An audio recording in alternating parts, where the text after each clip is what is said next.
নমস্কার, স্বাদের হেসেল চ্যানেলে আপনাদের সবাইকে স্বাগতম। আজকে আপনাদের সাথে শেয়ার করতে চলেছি কাঁকরোল চিংড়ির রেসিপি। চলুন দেখে নেওয়া যাক।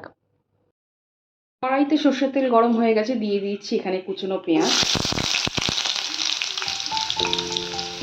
পেঁয়াজগুলোকে একটু ভেজে নেব।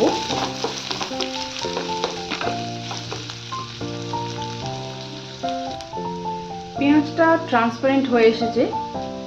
এবার আমি এর মধ্যে দিয়ে দেবো আগে থেকে ভাপিয়ে রাখা কাঁকরোল আর আলুর টুকরো।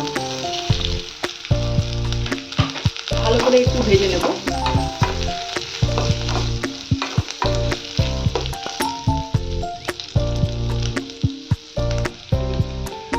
আলু আর কাঁকরোলগুলো ভাজা ভাজা হয়ে গেছে। এখন আমি এখানে দিয়ে দিচ্ছি একটু আদা আর রসুন বাটা, দিয়ে দেবো কেটে রাখা টমেটো। ভালো করে মিক্স করে নিচ্ছি।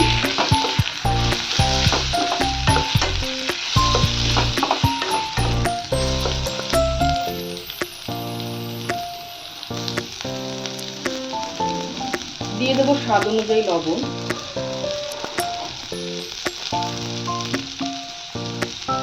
একটু হলুদ গুঁড়ো, লঙ্কা গুঁড়ো, ধনে গুঁড়ো।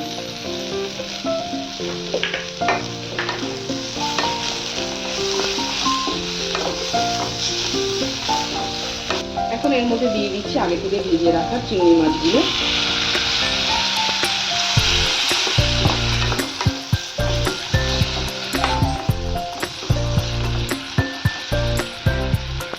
একটু কষাবো কিছুক্ষণ। ডালনাটা সুন্দরভাবে কষে উঠেছে। এখন আমি এখানে প্রয়োজন অনুযায়ী অ্যাড করে দেবো একটু জল। আপনাদের যতটা ঝোল লাগবে সেই অনুযায়ী আপনারা কিন্তু জল এখানে অ্যাড করবেন।